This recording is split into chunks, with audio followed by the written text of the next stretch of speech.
What we're trying to do is not so much rework it as just take a fresh look at it and concentrate on the relationship between Arthur, Guinevere, and Lancelot, and try to clear away what I call some of the underbrush that I think has accumulated around the show over the years.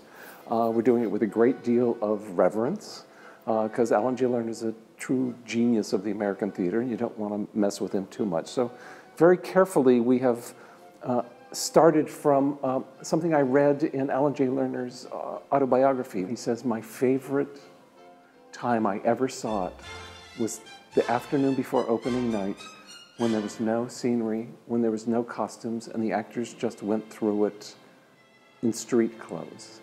And he said, and then it spoke to my heart. And so in a sense, we're trying to honor what he experienced that afternoon.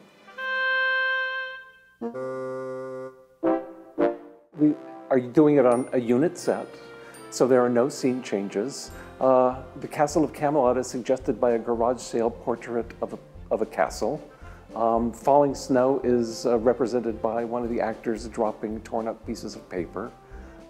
So it's got a simplicity and a theatricality about it.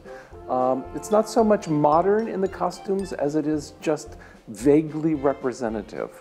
The mantra is no pointy hats, no men in tights. What I wanted to do was suggest the period without being strict to it.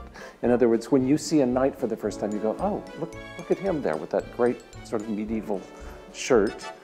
But then you notice, is he wearing camouflage pants?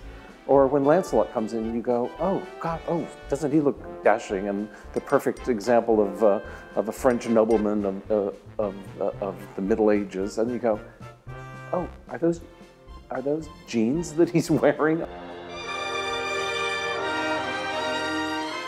We wanted to give this a warm and intimate chamber feel. So with 8 in the cast, I decided to go with 8 in the orchestra as well. And it's mostly strings and winds to really focus on the intimacy of the story. As difficult as the joust is to do, because it's so stylized and trying to get the actors to understand that movement and this and that, I have to say that was the most, I guess, challenging, but also fun at the same time once you see it all come together. It's joyous fun. Well, what I told the actors on the first day of rehearsal and what all of us are operating under is Camelot is most often done as a pageant and a historical Shakespearean history. And how we're doing it is as a cautionary tale told around a campfire, because there's a great lesson to be learned about one's personal ideals crashing into reality, and how through hope and passing what you've learned on, what you have worked so hard for and appears to be in ashes can actually live.